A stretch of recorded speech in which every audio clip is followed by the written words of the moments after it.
Welcome, everybody, to Dead Talk Live. And today we have a very special guest in Raúl Esparza. Raúl, thank you so much for being here.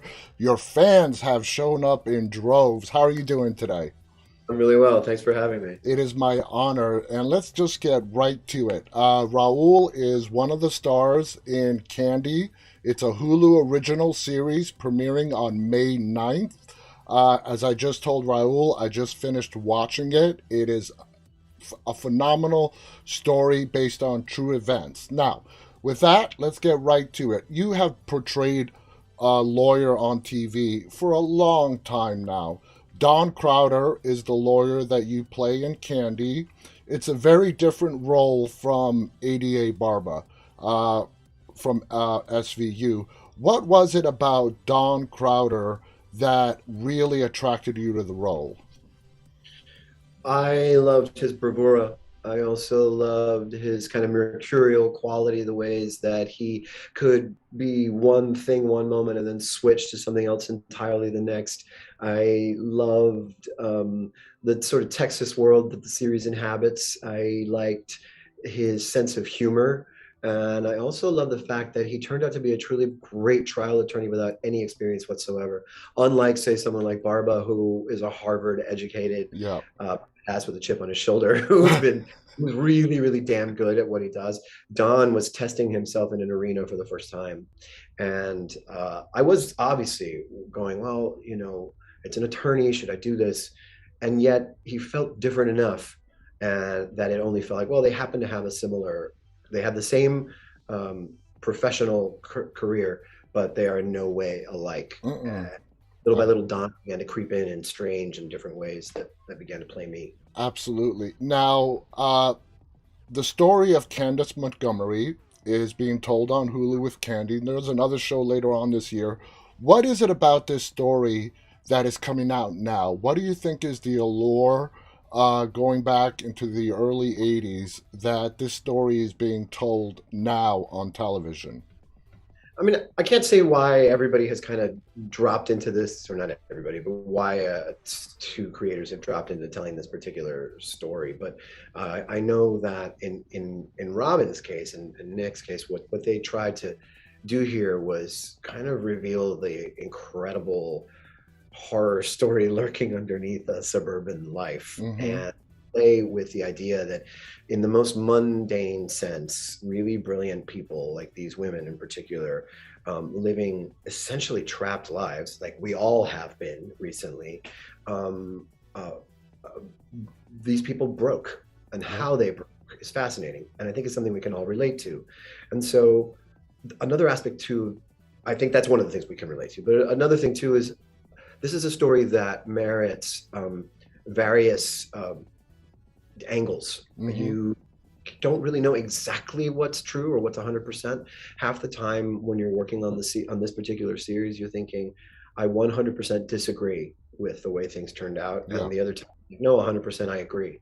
It it's it sparks debate, and it sparks debate about the merits of justice, Self um, defense. self-defense, the games that get played in the press, and publicity and perception, but then also like what what happens when people feel like the boundaries of their lives have got to be pushed, Mm-hmm. and how far it can go when that falls apart. Absolutely. And we're all relating to that right now because we've been trapped in our homes for the last 2 years. Absolutely.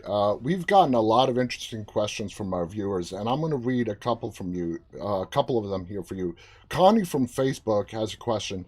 Based on your research into how Don Crowder chose to defend Candy, did you come away from the project with a personal opinion about Candy's guilt or innocence in the verdict itself? I did. Okay, I that's fair. That's don't want fair. to give anything away, but yes, I did. And I'm on Don and Candy's side. I'll just say that. Okay, okay. Now, you have known for doing deep research into your roles. When it came time for Candy, how much did you delve into the actual events of what happened in the early 80s to build up the character and how you wanted to portray Dawn on the screen? I did quite a lot. We had court transcripts at our disposal. We had crime scene photos. We had interviews with a lot of the principals. We had interviews with the authors of the book Evidence of Love. I read Evidence of Love. I listened to podcasts about the series. I found footage of Don. I found audio of Don. I did. There wasn't a lot out there, but I did the best I could to try to find his cadences. Hmm. We played around with how I walked and talked and the things I wore and some of the little idiosyncrasies that Don had were really fun to add into the story. So the more research you would do, the more you find out like he was a guy who worked out 3 hours a day. So that tells me something about how I Yeah. need to look. He was a really driven football player. That tells me something about how he approaches a defense case. He was really good at playing with the media. I watched him speak on camera and then got some sense of the cadences he used and the kind of ways that he was able to play the police and the media against each other in public Hmm. to try the case in the press a little bit. He was flying by the seat of his pants a lot. He said himself, I'm not the guy who's going to take this to trial. And then he decided he would. Hmm. So that told me something else about him. I decided not to look exactly like him. We kept a mustache that was fun, which allowed me to feel very different from myself and different from Barba, I guess, if I'm honest, and have a kind of mask on my face that made me go, oh, wait, who's that? It's not me in any way. And it That helps you was get into character. It totally does. Because what you're looking for with a character is like a way that you're constantly surprising yourself. You want a character to play you. Um, Exactly. you don't want to make decisions. You want that person to show up and surprise you. So what the research does is it gives me colors to choose from. Like I'm making a painting and I happen to be working in blue or green or orange, Yeah. whatever it is. It's not limiting. It's freeing. You build a scaffolding and then you just jump. Let's go to the court systems. This is in the early 80s, and you've done research for Law and Order, which is in sort of modern day. For me, watching court shows all my life, movies, and so on, Candy seemed to really portray a different court system in Dallas, Texas. Was that a true depiction on what the court systems were like in Texas back in the early 80s, according to the Yes, research absolutely. that you have done? According to the research that I know that Robin did, and what the reality of this trial was, some of the things we say are taken verbatim from from the case, Wow. and the animus of the judge towards Don and towards the case itself was also absolutely true. And the ways that the police, who were really inexperienced in dealing with this kind of case, because it was a small town about an hour outside of Dallas, Yeah. 45 their inexperience also played into the facts of what was available for them in terms of forensics that I think affected the way the case was decided. Yeah. And all of that is very different from what we have at our disposal right now. The Absolutely. bias is really obvious. I mean, that bias is right on the surface.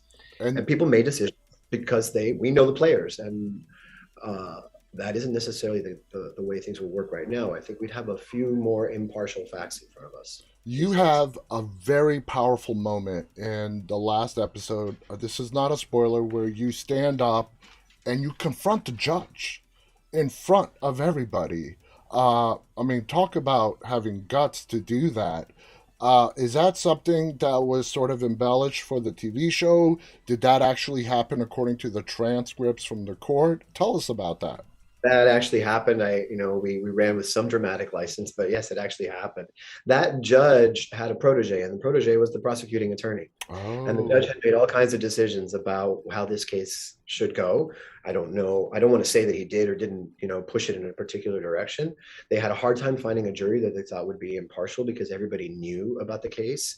And yet they asked for a change of venue, but the judge, mm, they wouldn't grant it. And Don felt like they were just not going to get a fair trial. yeah. And yet he did in fact stand up. As a matter of fact, I think we shortened it.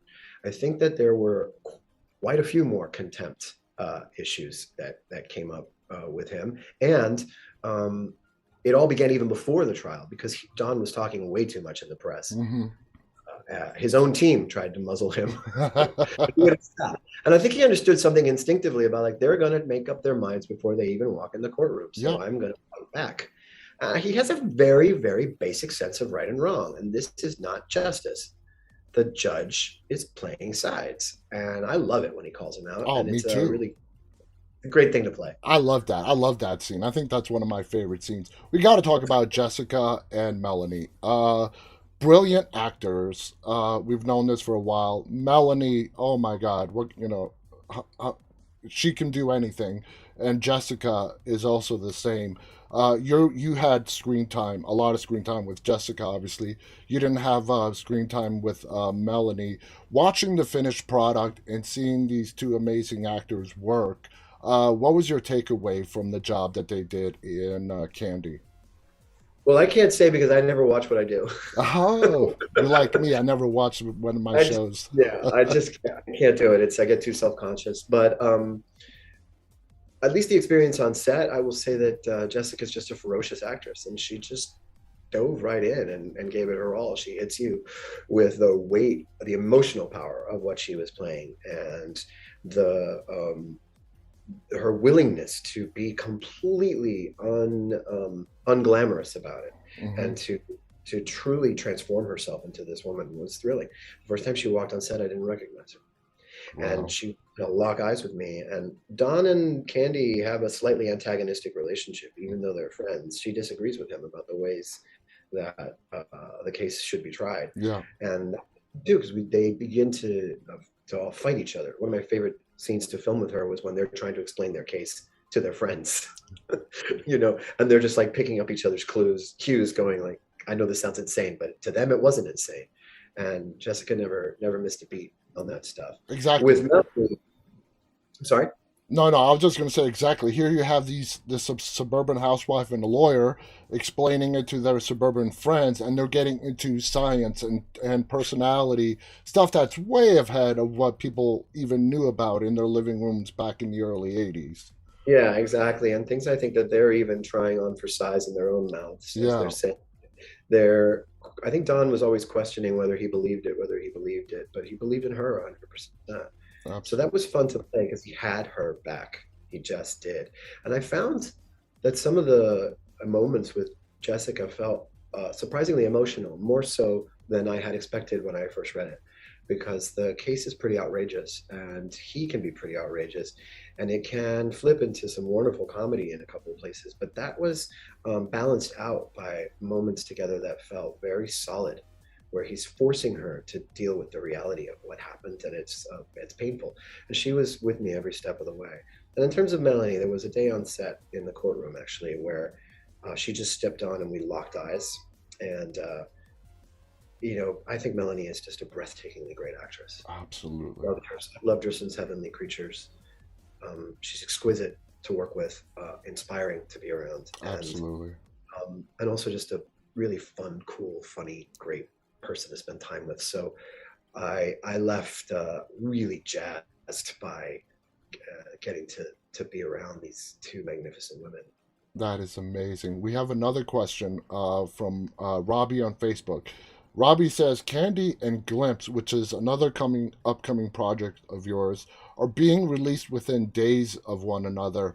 Were they being filmed at the same time? And if so, was it difficult to switch to two different characters so quickly? No, they were not filmed at the same time. Glimpse is a pandemic project Okay. that was made in, I think, July of 2020.